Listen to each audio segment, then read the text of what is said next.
तो Z form और E form के अकॉर्डिंग हमने अभी एक कंपाउंड पर बात कर रहे थे कि अगर चारों उसकी जो सब्स्टिट्यूएंट हैं वो अगर डिफरेंट हो तो उसको किस तरीके से हम नोमेनक्लेट करेंगे। जैसे कि हमारा जो सिस्टम था वो कुछ इस तरह से था और यहाँ पर CH3 था, यहाँ पे हाइड्रोजन और CH3 था, यहाँ पर आपका ब्रोमीन और यहाँ पर आपका क्लोरीन था। तो इसको अगर हम देखें तो मैंने आपको बताया था कि हर कार्बन पर जो सब्स्टिट्यूएंट प्रेजेंट है, उन सब्स्टिट्यूएंट जो भी प्रेजेंट होंगे उनकी प्रायोरिटी ऑर्डर के अकॉर्डिंग हम ये देख लेंगे कि वो किस तरह का प्रायोरिटी रखता है। और यहाँ पर हम देखेंगे ब्रोमीन और क्लोरीन में, तो ब्रोमीन जो है वो ज्यादा प्रायोरिटी रखता है। यहाँ पर अगर हम बात करें तो CH3 जो है वो ज्यादा प्रायोरिटी रखता है बजाय हाइड्रोजन के। तो ये CH3 और ये Br, अगर इनकी स्थिति को अगर हम देखें तो ये दोनों स्थिति एक दूसरे के अपोजिट है, इसीलिए ये कैसा जो फॉर्म है वो हो जाएगा आपका E फॉर्म। क्योंकि E फॉर्म जो है उसे हम बोलते हैं एंटीजन फॉर्म, जो होता है अपोजिट। और अगर ये एक तरफ होते, अगर यहाँ पर ब्रोमीन की जगह अगर Cl होता और ये Cl की जगह ब्रोमीन होता, तो ब्रोमीन और CH3 दोनों एक साइड हैं, दोनों ज्यादा प्रायोरिटी के हैं, तो उस समय ये जो स्थिति है वो क्या जाती, ये Z स्थिति हो जाती। ठीक है, तो ये आपका EZ नोमेनक्लेचर जो है उसके अकॉर्डिंग आप इनको क्लासिफाई कर सकते हो, बता सकते हो कि कौन E कंपाउंड है, कौन सा आपका Z फॉर्म का कंपाउंड है। जैसे कि आप यहाँ पर भी अगर आप देखोगे तो आप देखोगे कि ये कार्बन और ये कार्बन, ये जो दो कार्बन हैं, एक ये वाला कार्बन,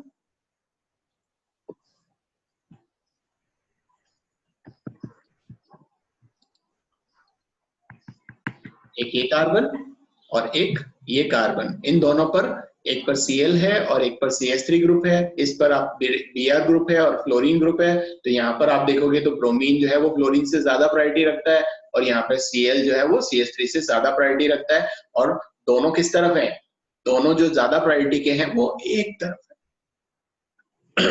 और एक तरफ होने की वजह से ये हमारा कौन सा आइसोमर हो जाएगा, जुसामिन, जिसे आप बोलते हो Z आइसोमर। इसी तरह से यहाँ पर अगर आप देखोगे तो यहाँ पर जो Cl ज्यादा प्रायोरिटी का है और Br ज्यादा प्रायोरिटी का है, ये एक दूसरे के अपोजिट डायरेक्शन में है, इसीलिए ये आपका एंटीजन आइसोमर होगा, या उसको आप बोलोगे E आइसोमर होता है। ठीक है, तो आप बहुत सारी बुक्स में आप ये देखोगे जहां पर अलग अलग सब्स्टिट्यूएंट होने के बावजूद भी कुछ बुक वाले क्या करते हैं, सिस ट्रांस आइसोमेरिज्म ही शो करते हैं।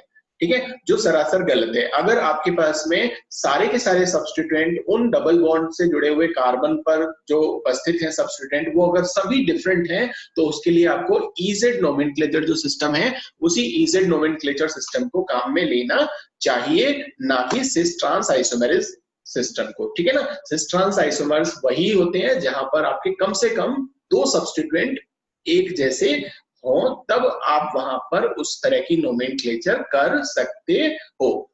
मेरी बात समझ में आ गई सभी को? तो ये थी आपकी सिस ट्रांस आइसोमेरिज्म, जिस सिस ट्रांस आइसोमेरिज्म में आप कार्बन कार्बन डबल बॉन्ड वाले कंपाउंड्स में जो प्रतिस्थापी समूह या सब्स्टिट्यूएंट समूह जो जुड़े हुए हैं, उनकी स्थिति के आधार पर उनको क्लासिफाई कर सकते हो और बता सकते हो कि वो किस तरह का आइसोमर है। ठीक है, आज एक और आइसोमेरिज्म की हम बात करने वाले हैं, जिसे हम बोलते हैं कन्फर्मेशनल आइसोमेरिज्म, जिसे हम बोलते हैं संरूपण समावयवता।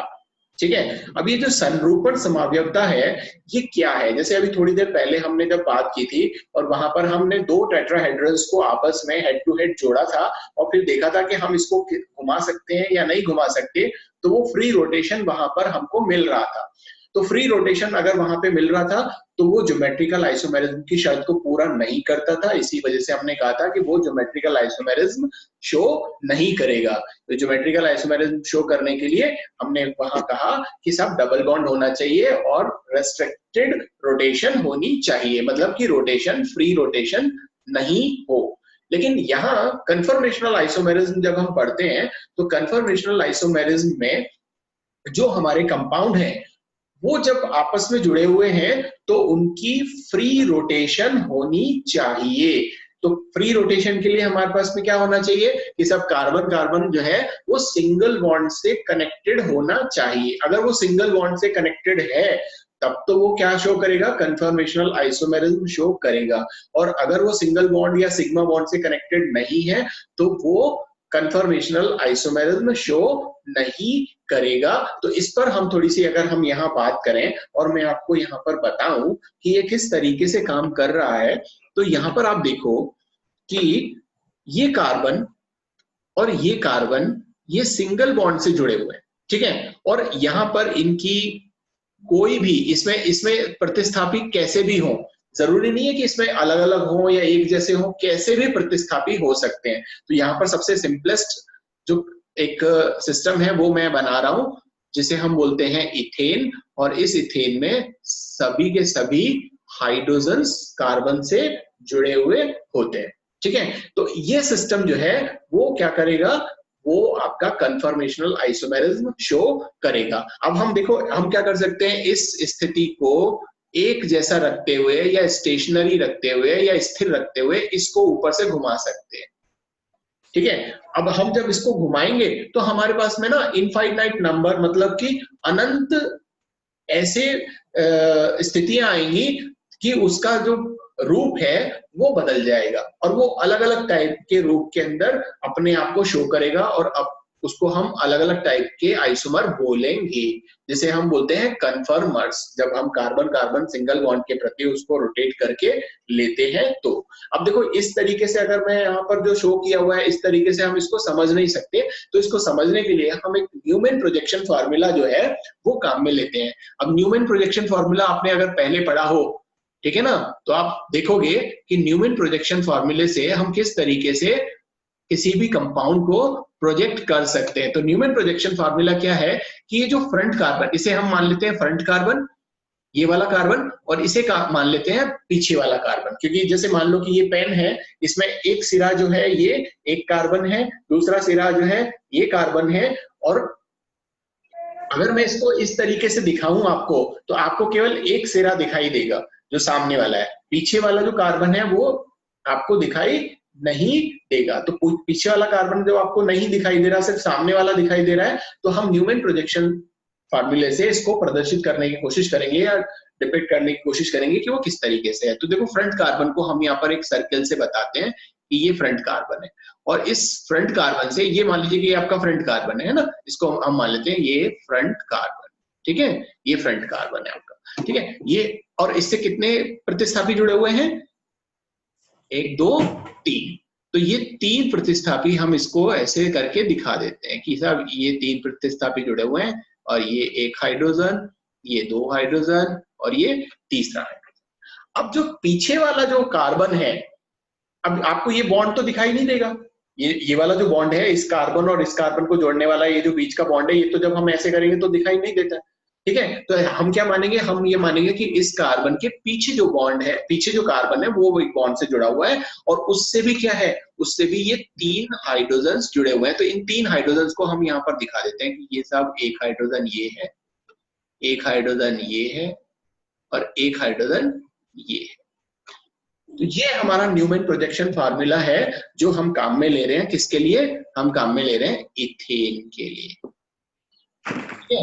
ये इथेन के लिए हमने यहाँ पर काम में लिया है।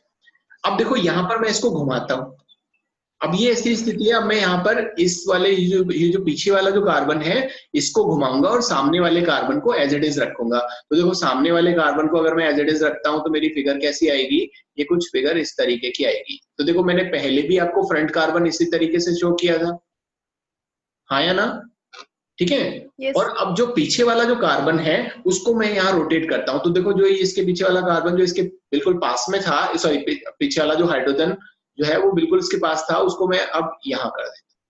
जब ये यहाँ हो गया तो ये भी घूम करके कहाँ जाएगा, यहाँ आ जाएगा। तो ये स्थिति इस तरह की आ गई है। फिर ये वाला जो हाइड्रोजन है ये भी घूम करके यहाँ आ जाएगा, तो ये वाली स्थिति यहाँ। तो ये स्थिति आ गई जब हमने इसको क्या किया, 60 डिग्री रोटेट कर दिया। तब यहाँ पर ये 0 डिग्री था, ये एक के पीछे एक है, लेकिन मैंने थोड़ा सा इसको साइड में इसलिए दिखाया ताकि हम उसको देख पाए। क्लियर है? तो ऐसी स्थितियों में ये न्यूमैन प्रोजेक्शन फार्मूले से हम थोड़ा सा यहाँ पे समझने की कोशिश ये कर रहे हैं कि किस तरीके के संरूपण या किस तरीके के कन्फर्मर्स ये दिखाता है। अब देखो, जब हम 0 डिग्री से लेकर के 60 डिग्री तक इसको यहाँ पर घुमा करके लेकर के आए हैं, तो 0 डिग्री से लेकर के 60 डिग्री तक पता नहीं अनंत कितनी भी पोजीशंस हो सकती हैं। हमने बहुत 0.0001 पर जो एंगल है वो घुमाया, तभी भी एक संरूपण तैयार हुआ। उसके बाद में कुछ और बहुत माइन्यूट सब घुमाया तो भी एक संरूपण तैयार हुआ। तो अगर मैं इसको पूरा 360 डिग्री घुमा दूं तो अनंत जो संरूपण है वो हमारे पास में, या कन्फर्मर्स जो है वो हमारे पास में निकल करके आ जाते हैं। ठीक बात है। तो यहाँ पर 3 स्थितियां बनती हैं। एक स्थिति तो आपकी ये वाली बन गई जो बिल्कुल एक दूसरे के पीछे है, ये यहाँ, और ये बिल्कुल इसके पीछे। तो इस तरह की स्थिति को हम बोलते हैं इक्लिप्स फॉर्म। ये इक्लिप्स फॉर्म किस लिए है? इसको हम बोलते हैं ग्रसित। ग्रसित, अभी जैसे कल ग्रहण है, कल आपको पता है चंद्र ग्रहण है, और चंद्र ग्रहण में क्या होता है? चंद्र ग्रहण में ये होता है कि जो सूरज है वो हमारी पृथ्वी के पीछे होगा और चांद जो है वो हमसे बिल्कुल आगे होगा। तो जब सूरज की रोशनी उस पृथ्वी पे पड़ेगी तो पृथ्वी की जो परछाई है, शेडो, वो इस पर पड़ेगी, चंद्रमा पर पड़ेगी, और उसको हम बोलेंगे कि सब चांद के ऊपर जो है वो ग्रहण पड़ गया। तो ऐसे ही ये जो 2 हाइड्रोजन आपको दिख रहे हैं, ये एक दूसरे के आगे पीछे है, बिल्कुल एकदम पीछे है। तो इसे हम बोलेंगे ग्रसित, ग्रहण से लिया हुआ है इक्लिप्स। जैसे कल ल्यूनर इक्लिप्स है तो उससे हमने ये लिया हुआ है इक्लिप्स फॉर्म। ठीक है, तो इसको हम बोलेंगे इक्लिप्स फॉर्म, जिसके अंदर एक कार्बन दूसरे कार्बन के पीछे होता है और उसके जितने भी प्रतिस्थापी होते हैं वो बिल्कुल एग्जैक्टली पीछे होंगे। जैसे कि मान लीजिए कि ये मेरा आगे वाला कार्बन है, ये हाथ मेरा पीछे वाला कार्बन है, और इस पर जितनी भी चीजें जुड़ी हुई हैं वो मैंने बिल्कुल इसके पीछे। तो अब आपको मेरा पीछे वाला हाथ नहीं दिखाई दे रहा, उसकी उंगलियां भी दिखाई नहीं दे रही है। क्यों? क्योंकि हर उंगली के पीछे, हर कार्बन के पीछे एक दूसरा कार्बन है, हर हाइड्रोजन के पीछे एक हाइड्रोजन है। तो इस तरीके से इस वाले फॉर्म को मैं क्या बोलूंगा? ग्रसित फॉर्म या इक्लिप्स फॉर्म बोलूंगा। ठीक है। अब ऐसी स्थिति में जब मैं अब इसको थोड़ा सा घुमाता हूं, अब मैं जब इसको ऐसे घुमाऊंगा तो अब आप देखोगे कि पीछे वाले की भी उंगलियां दिख रही हैं और आगे वाले हाथ की उंगलियां भी दिख रही हैं और बिल्कुल बीच में है। जैसे अब ये स्थिति है और यहाँ पर मैं लाऊं तो ये बिल्कुल आपको दिखाई दे रहा है, लेकिन अगर वो इस तरीके से होगा तो आपको दिखाई नहीं देगा, क्योंकि अंगूठे को और उंगली ने क्या किया हुआ है? ढका हुआ है, सुपर इम्पोज किया हुआ है। लेकिन अगर मैं इसकी स्थिति इस तरह से ले आऊं तो आपको दिखाई देने लगेगा। तो यही स्थिति आपकी यहाँ पर आ जाती है जब ये बिल्कुल इसके बीचों बीच है, क्योंकि ये वाला जो एंगल है, ये वाला एंगल जो है वो 120 डिग्री का है, ये वाला, ठीक है ना, 120 डिग्री। लेकिन इसका आधा एंगल जो है वो 60 डिग्री का है। अब तो जब मैंने इसको 60 डिग्री घुमाया तो इसका मतलब बिल्कुल बीचों बीच में वो है। तो ऐसी स्थिति को हम बोलते हैं स्टैगर्ड फॉर्म। कोई बता सकता है स्टैगर्ड फॉर्म क्या, हिंदी में क्या बोलते हैं उसको? ग्राही, ग्रसित, ग्राही, मुझे ज्यादा याद नहीं आ रहा कि स्टैगर्ड फॉर्म क्या होती है। ठीक है। अच्छा, अब एक स्थिति ऐसी भी हो सकती है जब इक्लिप्स फॉर्म और स्टैगर्ड फॉर्म के बीच की बहुत सारी ऐसे कन्फर्मर्स बीच में बन सकते हैं जो इस इक्लिप्स और इस ग्रेसिव फॉर्म के बीच के होंगे। कि जब ये यहाँ से 60 डिग्री घूम करके यहाँ आएगा तो यहाँ पर बहुत सारी, एक स्थिति यहाँ आ सकती है, या फिर एक स्थिति आपकी यहाँ आ सकती है, कि यहाँ आ सकती है, यहाँ आ सकती है, यहाँ आ सकती है, आ सकती है, ऐसे करके अनंत स्थितियां बन सकती हैं। तो ऐसी स्थिति को आप जब यहाँ पर शो करोगे तो आप इस तरीके से शो करोगे, जैसा अभी आपका फ्रंट कार्बन हो गया, इससे ये सारे के सारे हाइड्रोजन अटैच हो गए, और मैंने इसको यहाँ सॉरी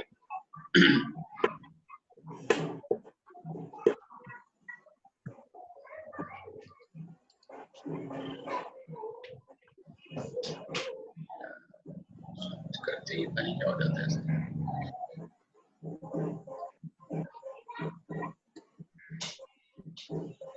अगर ये यहाँ पर 60 डिग्री दिखा रहा था तो इस 60 डिग्री से थोड़ा सा पहले मैं यहाँ पर ले लेता हूँ। तो मान लीजिए कि मैंने यहाँ पर ले लिया, एक मैंने जो है यहाँ 60 डिग्री से पहले ले लिया, एक मैंने यहाँ पे फिर 60 डिग्री से पहले ले लिया। तो ऐसी जितनी भी स्थितियां बनेंगी जो 0 से लेकर के 60 डिग्री के बीच की होंगी, उन सबको हम बोलेंगे गॉश फॉर्म या फिर स्क्यू फॉर्म।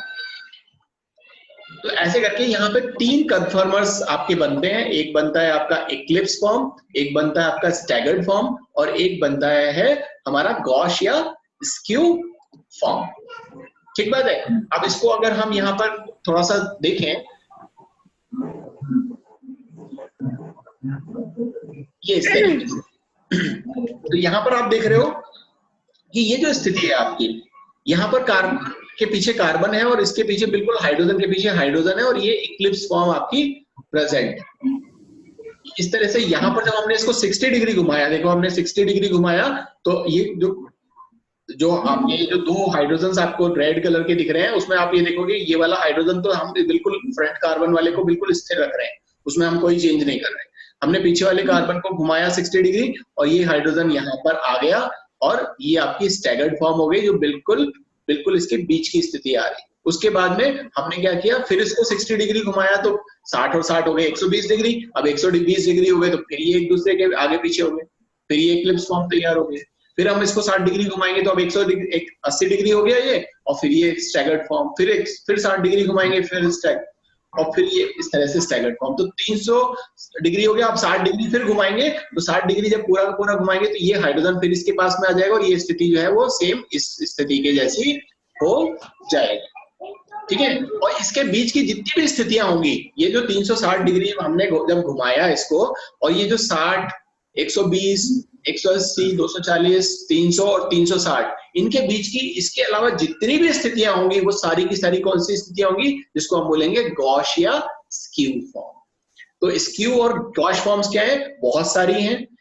फुल्ली इक्लिप्स्ड वो होगी जिसमें एटम के पीछे बिल्कुल एटम होगा, और स्टैगर्ड वो होगी जब वो बिल्कुल उससे मैक्सिमम दूरी पर होगा। अगर हम इसको एनर्जी के लेवल पर समझें कि एनर्जी किसकी ज्यादा है, तो देखो अगर कोई एक चीज एक उसके जस्ट बिल्कुल पीछे होगी तो वहां पर क्या होगा, प्रतिकर्षण लगेगा, और प्रतिकर्षण लगेगा तो उसकी जो टॉर्शनल एनर्जी है वो बढ़ जाएगी, या टॉर्शनल स्ट्रेन जो है वो वहां पर बढ़ जाएगा। और अगर स्ट्रेन बढ़ जाएगा, एनर्जी बढ़ जाएगी, तो आप यहाँ पर देखोगे कि जितने भी एक्लिप्स फॉर्म है, जैसे कि मान लो कि ये आपका एक्लिप्स फॉर्म यहाँ पर आप अगर शो करते हो तो चला, हाँ ये वाले जो है ये आपकी एक्लिप्स फॉर्म है, ठीक है, ये आपकी एक्लिप्स फॉर्म है। इस एक्लिप्स फॉर्म पर इसकी एनर्जी कितनी है, यहाँ पर ये एनर्जी हमने शो की हुई है ये वाली, ठीक है ना। और ये भी देखो, ये फिर हमने 60 डिग्री इसको घुमाया तो 60 डिग्री पर हमारा कैसा था, स्टैगर्ड था, स्टैगर्ड, तो ये स्टैगर्ड फॉर्म है, इसकी एनर्जी बिल्कुल कम हो गई। फिर उसके बाद में फिर ये एनर्जी बढ़ेगी जब हम इसको घुमाएंगे, और फिर ये जब 120 डिग्री हो जाएगा फिर एक इक्लिप्स हो जाएगा, फिर इसकी एनर्जी क्या हो जाएगी, फिर बढ़ जाएगी और बिल्कुल मैक्सिमम पहुंच जाएगी। तो जैसे जैसे हम इसको बढ़ाते जाएंगे, इसको घुमाते जाएंगे, वैसे वैसे एनर्जी क्या है वो कम ज्यादा होती जाएगी। और जब इसमें प्रतिकर्षण कम होगा उस समय एनर्जी बिल्कुल कम होगी इसकी, जब ये बिल्कुल इसके बॉटम पर रहेगा यहाँ पे। और जब इसकी एनर्जी ज्यादा होगी वो स्थिति ऐसी होगी जब हाइड्रोजन के पीछे बिल्कुल हाइड्रोजन होगा, और वो स्थिति होगी कौन सी, एक्लिप्स फॉर्म की। तो ग्राफिकली हम इसको इस तरीके से शो कर सकते हैं। तो ज्यादा स्टेबल कौन है, ज्यादा स्टेबल है आपके स्टैगर्ड फॉर्म। ज्यादा स्टेबल कौन है, जिसकी एनर्जी कम होती है, ये स्टैगर्ड फॉर्म जो है वो ज्यादा स्टेबल है। ये वाले जो स्टैगर्ड फॉर्म है ये ज्यादा स्टेबल है, ये वाले जो स्टैगर्ड फॉर्म है ये ज्यादा स्टेबल है। तो ये जो फॉर्म्स है ये ज्यादा स्टेबल है, और जो इक्लिप्स फॉर्म है जिसमें हाइड्रोजन के पीछे हाइड्रोजन है वो कम स्टेबल है, ठीक है कि नहीं। तो इस तरीके से, और इसमें एनर्जी लेवल भी अगर आप देखो ना तो बहुत ऐसा कोई बहुत ज्यादा बड़ा अंतर नहीं है कि स्टैगर्ड फॉर्म और इक्लिप्स फॉर्म में, केवल यहाँ पर 3 किलो कैलोरीज जो है वो ही सिर्फ डिफरेंस है। ये जो टॉर्शनल एनर्जी है जो मैंने आपको यहाँ बताई है वो बैरियर है जो स्टैगर्ड फॉर्म से और इक्लिप्स फॉर्म में जाने के लिए जिस एनर्जी की जरूरत होती है उसको हम टॉर्शनल एनर्जी बोल रहे हैं। और ये सिर्फ और सिर्फ यहाँ पर केवल 3 किलो कैलोरीज ही है जो हमारे रूम टेम्परेचर से ही मिल जाती है हमें। तो इसका मतलब क्या हुआ कि ये जो स्टैगर्ड फॉर्म, इक्लिप्स फॉर्म जो है ये इस कम एनर्जी के अंदर अपने आप ही वो घूमता रहता है, और इन फॉर्म्स में अपने आप ही क्या होते रहते हैं, वो चेंज होते रहते हैं। तो जितनी भी ये कार्बन कार्बन जो बॉन्ड है हमारे वो फ्री रोटेशन में होंगे, वो बहुत सारे टाइप के कन्फर्मर्स फॉर्म करेंगे, ठीक है, जिनको हमने यहाँ पर आज स्टडी किया, जो मैंने कहा है।